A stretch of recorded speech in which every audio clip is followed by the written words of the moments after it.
Hi, and welcome to another episode of What Grinds My Gears. I'm just being silly, but I want to talk about an experience, something that actually happened to me first, okay? And it's called not called, but I chased a spirit out of my last apartment. Chased out an actual benevolent spirit. God bless his soul, and let's hope that this thing bears no ill will towards me, wherever it's at, because it got really crazy in my last apartment some years ago when I stayed on the second floor. I remember having a party. It wasn't even a party; it was more like a gathering for my birthday, and some fellas came, and I believe that one of them was carrying something on them. On top of the fact that I believe in my building there was a gate over this building, a spirit gate. I could be wrong, but I believe there was a spirit gate over this building. And when I moved in, like when I first got there, okay, it was decent. It was, for the most part, it was small. But I guess the more bad sin started piling up around this gate, the bigger it got, and I guess something must have came through. I don't know, but this boy, these boys might have dropped something off too. But anyway, so I started, half of my party, I started having really bad encounters with people. And my health started to decline. I already have health problems. So it was just like, it was getting like way worse. Like to the point where it's like I'm feeling like I'm stroking out, or headaches and you name it. Like I was really out, and having really bad dreams. Had a nightmare that I walked up on something laying in a bed, and it disappeared, or it didn't. But I turned behind me, and there was this shadow figure behind me, and it pushed me in the corner when I started praying to God. And when I was praying out loud, it made my mouth turn like dry, just like in the Matrix, how Neil's mouth turned dry, and all of a sudden he couldn't talk no more. That's how it happened to me in this dream with this black shadow figure thing, and it was big. It was big like a football player, if I could describe. Like it was huge, and all I kept thinking was, this thing want me to be scared, which I was a little scared, but I was like, well, not a little scared. I was scared, but I was like under the mind frame, don't be scared. It wants you to be scared. Pray. So I started praying in my mind, even though my mouth was shut, and I woke up from that dream, and I was very ill to the point where I had to go to the hospital. And every time I would leave, it felt like I would get stabbed, and I would get better after that. I'll go to the hospital, and they'll never be able to find anything wrong with me. And I'll come back home, and I'll just get sick. And then I started noticing my cat. My cat is a very free cat, okay? So she roams day and night wherever I live, wherever I'm at, because she feels the comfort. Well, it wasn't like that. This cat was literally following me from one room to the next at night. In the morning hours, she was decent. It was the night hours when my cat was really bothered. She would follow me everywhere. If I was going to the bathroom, she's right there. If I'm in the kitchen, she's right there. If I'm laying down, she's right there. It's just at night, this is not her. So that same night I told her about that dream, I got sick. I woke up. She was right there, of course. She was, trying to help the best she had. She was licking me and everything, y'all. She's so sweet. And I went to the hospital. Same stab effect, and I started getting better after a while. And I went there, they ain't find nothing. Came back home, and a neighbor told me about salt. Now, just in case y'all don't know about salt, salt has been used for ages to ward off like evil, chaotic, like a benevolent spirits. So I was instructed to pray to the Most High with this salt and imagine each grain as light. So since I have an imagination on the wazoo, I had imagined each grain of salt contained the light of the sun itself. And I was in deep prayer mode, y'all, talking to the Most High. Deep prayer mode, throwing this salt. Okay, first I cleansed my whole entire apartment. Then I started throwing salt everywhere. I lit my frankincense and sage. And I'm praying, y'all, deep prayer, throwing this salt. Imagine each grain as bright as the sun itself. And I'm just throwing these grains, and I bought so much salt, y'all. I'm just praying. And I'm going all around my apartment. Even put a line at my back door. And this is where it gets a little crazy. I go to my front door. I'm praying. Deep prayer. Putting down this salt line at my front door. All I hear in the hallway, y'all, is, now mind you, I stay on the second floor. So all I hear is in the hallway is, now, my neighbor who stayed on the third floor at the time has 3 children. But these 3 children run down the stairs like a herd of elephant, and it's just 3 of them, y'all. So I was prepared to lie to these children and tell them, don't touch this. This is insect repellent. But in all actuality, it's a spirit protection. So, but I don't want them to touch it. So I was going to tell them it was insect repellent. So I'm waiting on these kids. And guess what? No kids. And no doors closed. And that's when I was kind of weirded out because I had discharged from the hospital, that day, like early. So it was early in the morning hours. So I go in the hallway. I'm listening to each door because I've been living here for some years now. And I practically know the sound of this building, practically, literally. And nobody is in their apartments doing anything. And that was when I knew what y'all knowing now, is that I chased something out of my apartment. And whatever it was, it left so angry that it was banging on the walls as it left. And that's when I continued back praying and putting down my salt line. Got back in the house, and my cat, she was back to smooth sailing, y'all. She was sleeping up front, back again in the dark in the night, roaming the house in the dark of the night like she normally do. And in the day hours as well. And I slept good, and my health made her recovery. Like, I am testifying, y'all, because let me tell you why I'm testifying. Because if it wasn't for the Most High giving me that knowledge to be able to work this thing out, because some people don't have the knowledge. So it is kind of important time to know about the knowledge. God is the knowledge. Yah is the knowledge. The Most High is the knowledge. Jehovah, Allah is the knowledge. Okay? So if it wasn't for the Most High, I've just been lighting up some incense, y'all, and some burning stuff. And I'd also just been throwing salt if it wasn't for the Most High. So since I know the Most High exists, people like to say that they believe in the Most High. I like to say I know the Most High exists. Because, to like believe sometimes means speculate. Now I know the Most High is real.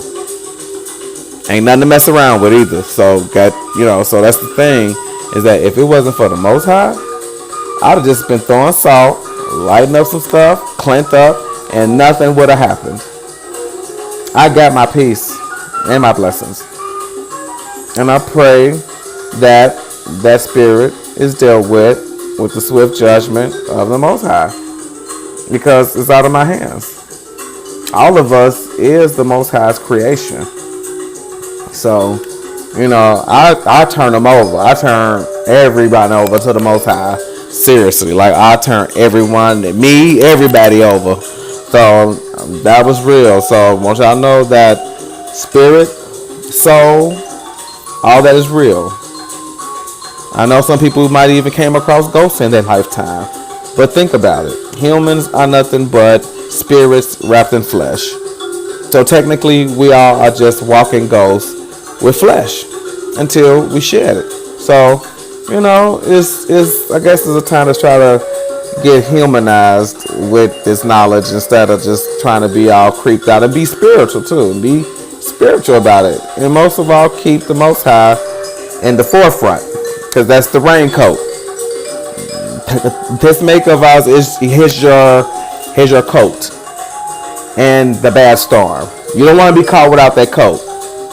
Real talk. So now I want to talk about individuals I've been having trouble with walking in their own truth. I'll say it again. I'm having trouble with individuals not walking in their own truth. Finna be fair. We all are entitled to our own opinions. We all are. However, we are not entitled to our own facts. No one is granted that ability at all. So, I'm finna make it a good example. Say that you with someone, and y'all sit next to someone who has a dollar bill about to fall out his pocket, and the person that you with practically snatches it out of his pocket, even though it was practically dangling out, but they practically snatch it out. And when you confront them and say that you stole that person, that man's money, and they tell you no, it fell out, and I caught it right before it fell. Now, you saw what happened. You saw him take the dollar. He or she take the dollar or the $5 or whatever out the person's pocket, even though it was partially out of it, and they told you it already fell out. Is that a person walking in their own truth? I seriously doubt that. And my thing is that if you ain't so proud to be who you are and what you're doing, then maybe you shouldn't be doing it. Like if you got to be sometimes hiding some stuff and not so proud of it, and somebody bring it up and even call you out on it, and it's the truth, and for some reason you get like bothered by that, and inside that's the truth, but really you just bothered because your ego or your pride got to you, then you got some serious work to do, because you're not walking in your own truth. And that's not fair, because in the end, we all reap what we sow, whether you high or low. So, not a good look for nobody. Just saying. One might want to really learn how to be a really upstanding person and be able to walk in your own truths. Because coming across someone like me is like the equivalent of coming across Judge Judy. I love that woman. This woman got one of the most strictest but fairest ways of judging people and they bull crap. It is quite remarkable. It's like watching someone do a ballet dance at a play or something. It is like awesome, standing ovation. Because this woman don't have it. And I watch other YouTubers and stuff too on here, and they not having it either. Them the only people I can watch, and sometimes their opinions I don't agree with, but at least I can respect the fact that they being true to who they are. So kudos to them. So this is what I mean about walking in your own truth. Like there's plenty of people I disagree with, but if you can stand on being true to who you are, you can't do nothing but respect that person. So these lies and these bull crappers and these shady people that's really trying to bamboozle people because they having trouble being the people who they claim that they are. this guy here is not the one. So I'm finna move on for that. Now, I want y'all to understand too what gay people have to go through when it comes to sex or being taught sex in, well, I guess in America anyway, because I don't know in no other place. This is the only place I've been raised. But gay people, to me, mess up when we try to emulate straight sex or straight, behavior. Because just think about it, you guys. Straight people have to have intercourse, right? They have to, because a woman has a vagina and a man has a penis, and together, me and you, all of us, is here to catch this ravishing lecture. But so in saying that much, y'all, gay people have to come up in high school with straight sex ed. Okay? So it's not, which is nothing wrong with that. There's nothing wrong with that. This is why I was kind of hesitant, because I want y'all to be like, oh, wait a minute, something wrong with it? What you trying to? No. It's just that gay people don't have the proper education to know about gay sex, especially if they are truly gay. Like myself. Like, I wasn't molested. Nobody felt on me when I was a child or some other crazy mess that people like to make up. I came up pretty protected. I was shielded. They didn't even have much gay literature back in the day when I was coming up, because I was born in 78. So I had all straight relatives, and at the time anyway, like nieces, well, not nieces, but uncles and aunties.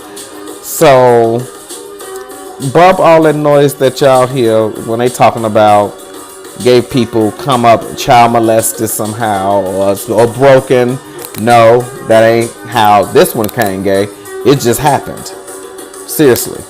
And you will meet my family. They're some of the lovingest people, down to my immediate family, even down to my not immediate family, like my cousins and my aunties and all of them. They my first family, to me. That's how much love all of us have. So gay sex, we're going back to how gay people emulate straight. Do most of you know that when most gay men grow old, they lose the function of their sphincter muscles. Your sphincter muscles is located in your rectum. Hollywood do not glorify that part of gay. They glorify the whole young and muscular and the titties and the coochie part, and this is how Hollywood glorifies gay, but they're not showing you real aspects of gay, like what happened to men who were constantly having anal sex with guys that were too big for them. They can't hold their bowels because the sphincter muscle is a thin muscle, and it's meant to hold your bowels. So when you work against that thin muscle constantly, what happens is it wears out. So hence why most gay men who grow old have to wear a Depends, because they can't hold their bowels. See, this is the part that in gay media they're not teaching my kind, which is gay kind. They're not teaching my kind that. They want us to glorify as if taking something in our rectums is going to make our lives fulfilled. And it took for my mother to tell me this. My mother, now man, she's a heterosexual woman, but she told me, she said, I wish that you find a way to have sex with a man and y'all can find another way to do it besides that. And she was right. I mean, because I don't want to toot my own horn, because I took that advice from her, and for the most part, she's right. And I think for most gay people, if we stop trying to emulate straight, then maybe a lot of us wouldn't have to wind up growing old and not being able to hold thy bowels. I'm gonna be honest. There is even women that has embraced this anal sex thing, and they growing old and gonna have to have the same problems as a lot of gay men now.